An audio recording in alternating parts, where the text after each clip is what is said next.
Welcome back to Krishna के वर्मा। और इस वीडियो में हम बात करने वाले हैं, कुछ आप लोगों के डाउट थे कि हमें कौन सा कॉलेज चूज करना चाहिए, कौन से कॉलेज में कौन सी ब्रांच चूज करनी चाहिए और उस ब्रांच में जाने के बाद कैसे टाइम मैनेजमेंट करना है ताकि आप लोगों को प्लेसमेंट मिल जाए। क्योंकि आप में से बहुत सारे लोगों की तमन्ना है कि आपको प्लेसमेंट मिल जाए और कॉलेज में जाके हो सकता है आप कैट की तैयारी करने लग जाओ, हो सकता है आप यूपीएससी की तैयारी करने लग जाओ। तो उसके लिए भी डिस्कस करने वाले हैं।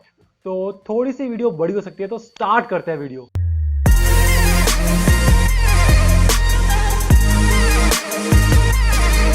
और यार सबसे पहले बात कर लेते हैं कि आपको कौन सा कॉलेज चूज करना चाहिए। जब आपको ब्रांच मिल रही है तो आप कौन से कॉलेज को प्रेफर करोगे।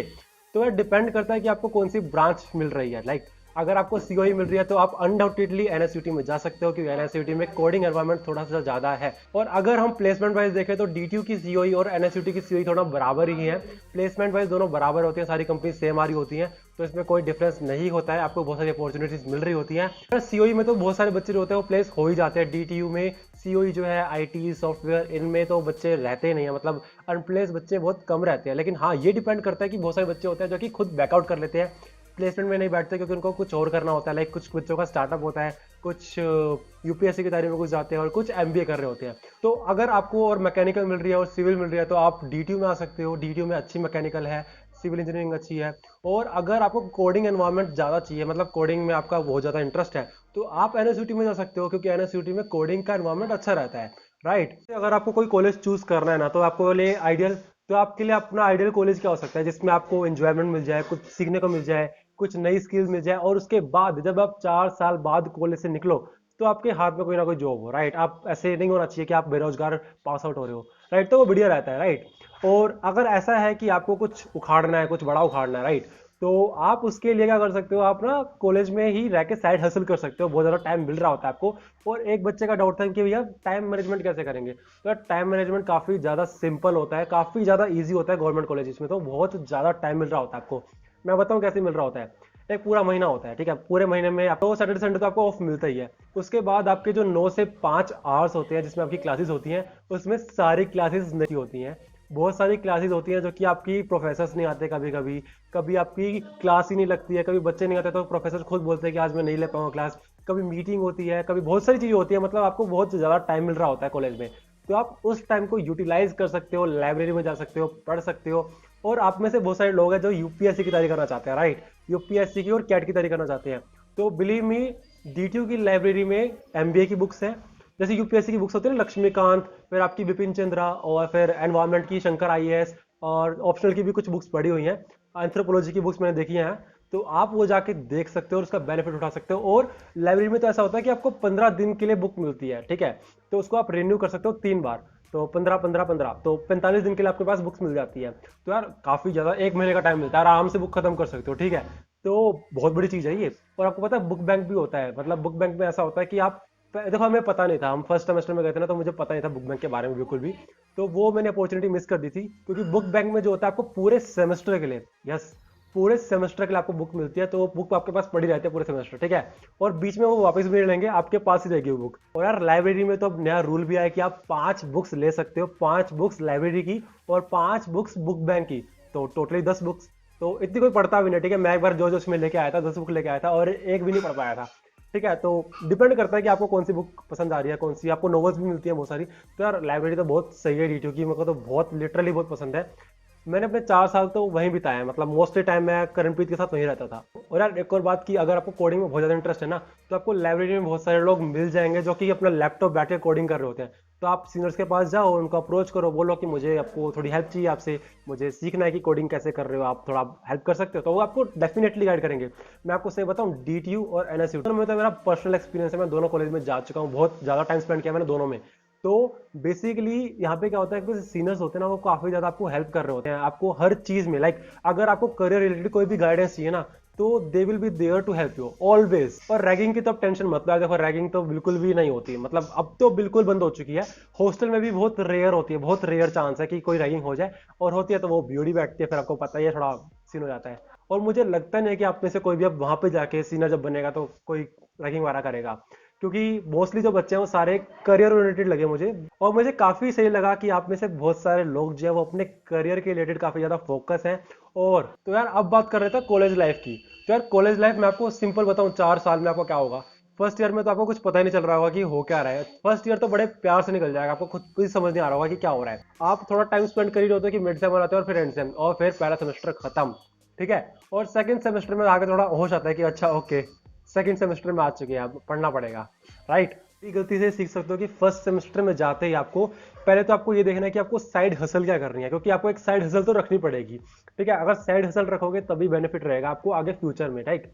राइट, क्योंकि वही आपकी प्लेसमेंट में भी हेल्प कर रही होगी। अब वो साइड हसल कुछ भी हो सकती है, आपकी कोडिंग हो सकती है, आपका कुछ स्टार्टअप का आइडिया हो सकता है, आपका बिजनेस प्लान हो सकता है, कुछ भी हो सकता है, ठीक है। साइड हसल तो आपको रखनी है। और उसके बाद आपको एक मेन फोकस रखना है कि आपके जो सेमेस्टर में मार्क्स है ना, वो ठीक ठाक आ रहे हैं। मतलब ठीक ठाक का मतलब यह है कि 8 CGPA उस ऊपर आप लेके आ रहे हो। अगर आप 8 CGPA से ऊपर ला रहे हो, फिर 7 से भी ऊपर ला रहे हो तो भी ठीक है। लेकिन आपको एक बात गाइड करूं, देखो यार, अगर आप सही बच्चे हो ना, पढ़ने वाले बच्चे हो, ठीक ठाक हो, तो यार आप ना फर्स्ट सेमेस्टर के साथ ही स्टार्ट कर देना, फर्स्ट सेमेस्टर से ही काफी अच्छा स्कोर लेके आना। क्योंकि ऐसा होता है कि वो सारी एग्रीगेट मिलती है, और बहुत सारे ऐसे बच्चे हैं जिनका फर्स्ट और सेकंड ईयर के मार्क्स की वजह से पूरा CGPA डाउन होता है। और सबसे बड़ा साक्षात एग्जांपल तो मैं ही हूँ। मेरा फर्स्ट और सेकंड ईयर में इतना अच्छा स्कोर नहीं था, थर्ड और फोर्थ में 9+ CGPA है सारे सेमेस्टर में। लेकिन द थिंग इज कि टोटल जब मिला के करा तो 8.24 CGPA बन रही है। तो वो जो है वो 9+ हो सकती थी अगर मैं फर्स्ट और सेकंड सेमेस्टर में थोड़ा सा सीरियस हो जाता। तो आप ये गलती मत करना, फर्स्ट और सेकंड सेमेस्टर में थोड़ा सा सीरियस हो जाना, ठीक है। काफी ज्यादा आपको बेनिफिट मिल रहा होगा, क्योंकि एक बच्चे को मैं जानता हूँ, उसके फर्स्ट और सेकंड सेमेस्टर में जब वो गया था कॉलेज में, फर्स्ट और सेकंड सेमेस्टर में उसके 9+ CGPA थी। और जब उसने कॉलेज छोड़ा ना, अभी मेरे साथ जो पास आउट हुआ, उसकी टोटल परसेंटेज 9+ बन रही है, तो उसकी 92-93% कुछ बन रही है। तो काफी सही चीज है, ठीक है। और ऐसा भी होता है कि अगर आप फर्स्ट और सेकंड सेमेस्टर में अच्छा स्कोर नहीं कर पाए, और बाद में मतलब fourth fifth six seventh eighth में आप अच्छा स्कोर कर पा रहे हो, तो आपकी CGPA काफी ऊपर जाती है। लेकिन यार वो फर्स्ट और सेकंड वाला ना थोड़ा दिक्कत करता है, थोड़ा उसको देख लेना प्लीज। तो फर्स्ट और सेकंड सेमेस्टर में मेहनत कर लेना प्लीज। अगर आपको PG और हॉस्टल देखना है तो आप NSUT जा सकते हो। वैसे DTU में आपको इतना ज्यादा चांसेस नहीं होते कि आपको हॉस्टल मिल जाएगा, लेकिन द थिंग इज, और अगर आप कॉलेज से बहुत ज्यादा दूर रहते हो और आपको हॉस्टल नहीं मिल रहा है, मैं बात कर रहा हूँ यहाँ पे DTU की, तो आप वहाँ पे आसपास बहुत सारे PG हैं, वो देख सकते हो, PG में आ सकते हो। क्योंकि आपका ट्रैवलिंग में टाइम बहुत ज्यादा जाता है, मेरा खुद 1 घंटा जाता था ट्रैवलिंग में, मैं स्कूटी से जाता था, मेरा खुद टाइम जाता था 1 घंटा, ठीक है। और बस से और मेट्रो से अगर मैं चला गया तो ऑब्वियसली मेरा 2.5 घंटा तो आराम से जाता था। तो यार उसके बाद आप क्या साइड हसल करोगे, सुबह के आप 2 घंटे और शाम के 2 घंटे, 4 घंटे जब आप ट्रैवलिंग में लगाओगे तो आप साइड हसल क्या करोगे। उसके बाद मैंने जब स्कूटी से जाना स्टार्ट किया तो मेरा 30 मिनट्स लगता था, 30-45 मिनट्स में मैं कॉलेज पहुंच जाता था। लेकिन वही अगेन, क्योंकि PG के लिए आपके घर वाले कभी कभी मानते नहीं हैं, वो भरोसा नहीं होता ना कभी कभी।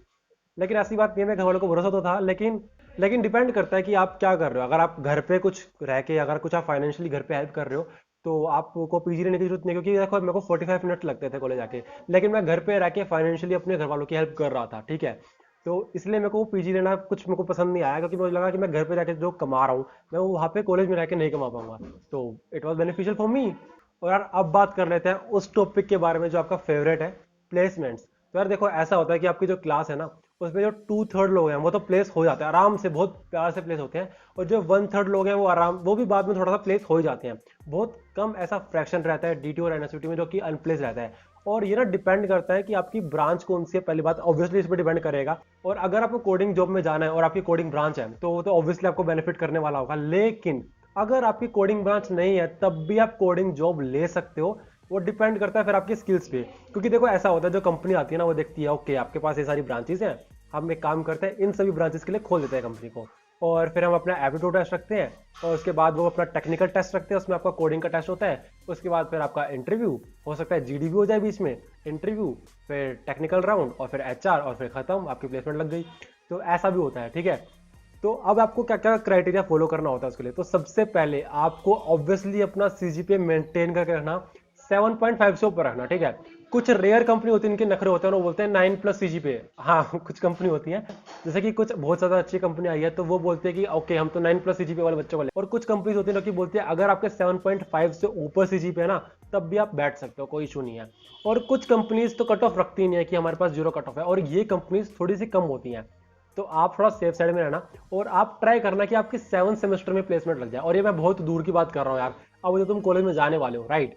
तो मैं मतलब यही कह रहा हूँ कि आपको अपना सेमेस्टर में ना थोड़ा सा हसल करते रहना। मतलब ऐसा है कि आप सेमेस्टर में, ऐसा नहीं है कि बैक लेके आ रहे हो फिर बैक क्लियर कर रहे हो तो उसमें आपका दिमाग साइड हसल कहाँ करोगे फिर। तो यार बैक मत करना, बैक का सीन मत करना, थोड़ा सा पढ़ लेना, ठीक है।